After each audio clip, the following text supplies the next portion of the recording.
I'll fees you in faith. A pair of stocks, you rogue. Yara baggage. The Slies are no rogues. Look in the chronicles. We came in with Richard Conqueror.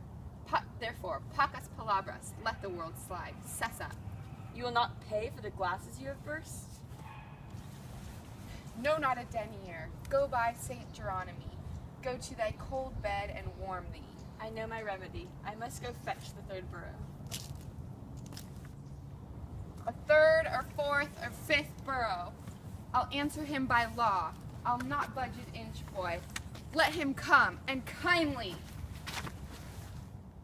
Huntsman, I charge thee, tender well my hounds. Roach Merriman, the poor cur is embossed, and couple clatter with a deep-mouthed brock. Saw'st thou not how silver made it good? In the hedge corner at the coldest fault, I would not lose the dog for 20 pound. Why, Bellman is as good as he, my lord. He cried out at the merest loss. Twice today picked up the dullest scent. Trust me, I take him as a better dog. Thou art a fool. If Echo were as fleet, I would esteem him a dozen such. But sup them well and look unto them all. Tomorrow I intend to hunt again. I will, my lord.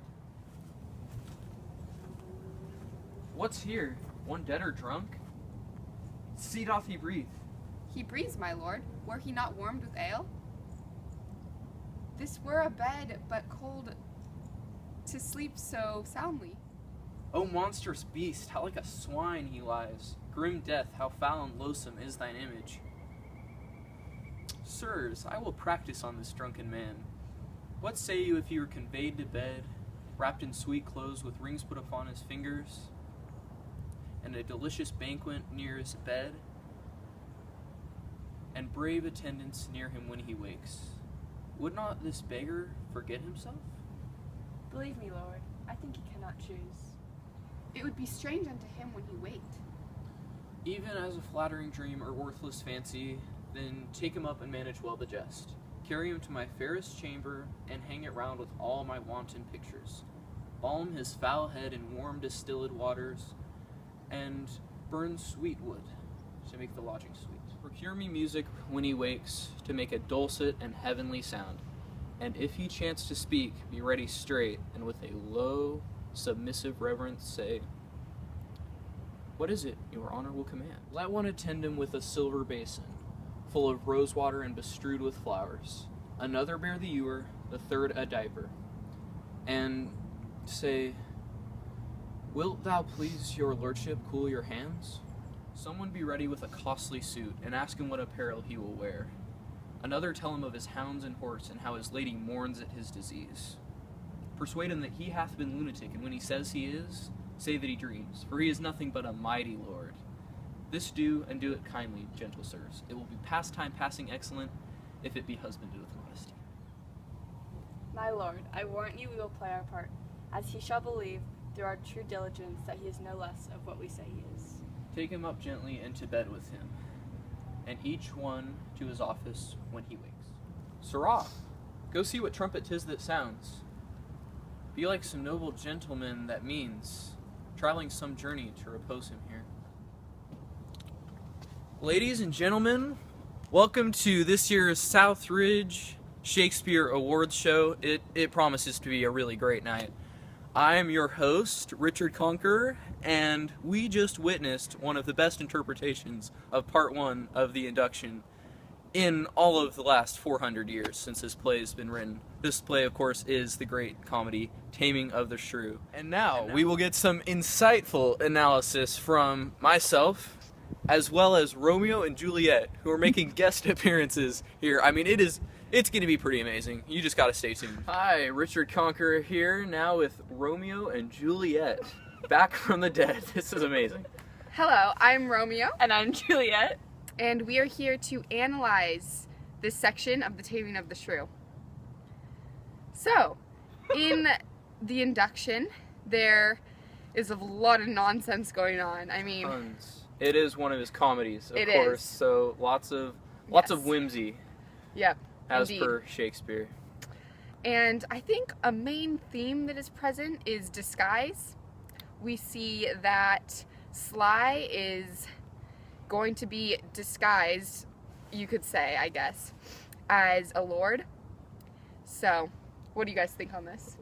I agree, and also all of the Lord's men are going to be servants to Sly. Yeah.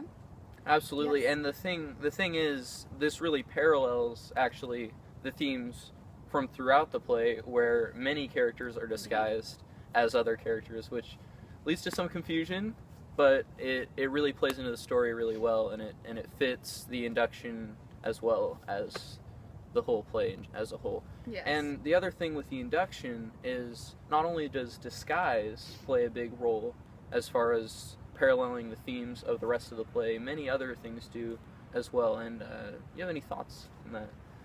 Yes. Well, I think that the social classes are very evident in the induction, and these themes are foreshadowing what will to come. Absolutely. Like you said. And back to social classes, I think we see with a lot of Sly's diction, it shows how Absolutely. Sly is lower on the social hierarchy, you could say. Absolutely. Whereas Lord is at the very top of the social pyramid. Yes, definitely. As you mentioned with the diction, especially how the Lord is always calling people Sirrah, and he's like insulting Sly, it gives that real feel. And then you can even see it with the hostess, how Sly thinks he's sort of better just because it was in that time. And that social hierarchy is just present throughout the induction as well as the play as a whole. Another one of those themes that really parallels. To go along with that, everyone calls the Lord, and they all address him by that.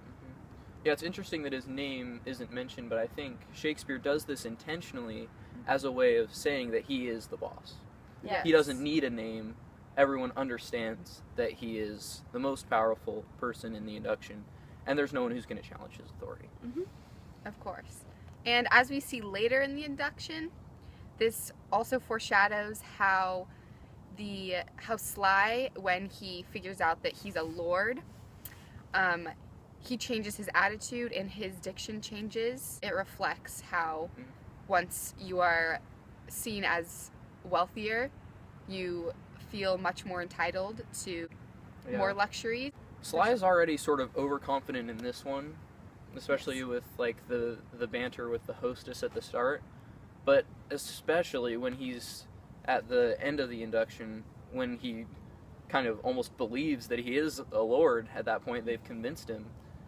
And again, it's that shift that you were talking about, because just like the Lord, once he is a lord himself, no one can get in his way. He has everything. He's, as it says in this scene, he's like wrapped in sweet clothes, and that's all the things they're going to do to him. And once he is, everything changes. Yes. In the beginning of the induction, there is a line that Sly says where he says Richard the Conqueror instead of William the Conqueror. And That's me. this mistake shows the characterization of Sly and how he's already very confident and very simple-minded. Yeah, and playing on that sort of simple-mindedness, I mean, this confidence he has is sort of false, because when he's talking to the hostess, most of the stuff he says is when he's like almost passing out drunk. So anything that he says, he's confident about, and he doesn't have any remorse for or whatever, because he doesn't really even know what he's saying. And that leads to this sort of portrayal of him as not being a very bright character, because he's getting drunk all the time and he doesn't really know what he's saying when he's like that. Yes.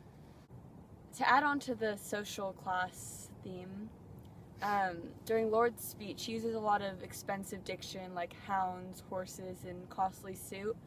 And this shows the intentions of the Lord during this trick and how he just wants to pull a cruel trick on this poor man and make him think he is rich. Yeah, this confidence that Sly has is a lot like the confidence that the Lord has, except the confidence that the Lord has is sort of bolstered by his wealth.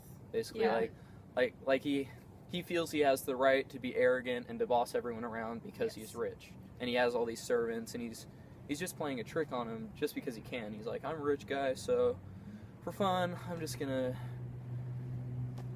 just make fun of this guy, basically. So, I mean, the Lord's kind of a jerk in this sense, and really just wants to have a little fun because he's rich and he can. Yeah.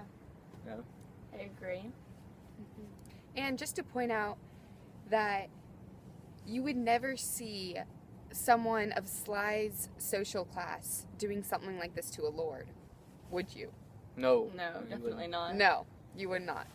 So this really shows how the upper class has so much more power over the lower classes, and that is very evident throughout the Taming of the Shrew. Mhm. Yes. And it's even sort of exaggerated even more. I mean, in the Yes. Taming of the Shrew, it's in Shakespeare's time. It's likely that there was a greater division of classes there than there is now. There really isn't as much today as there was then, and people weren't going around with servants. I mean, that really doesn't happen anymore. But Shakespeare does this to point out the fact that Sly makes this big change, that the Lord is this arrogant guy, that all of these things, and then throughout the actual play as well, the higher classes. And this play actually deals with the higher classes mostly, which lots of Shakespeare's plays did. But it's kind of interesting the irony when when Sly is in this now bed with these like fancy clothes on. He thinks he's a lord, even though in his head he knows he's not. And I think it's ironic that anyone would think that, because if you lived your whole life as a lower class citizen, you were suddenly this way, would someone really think like that?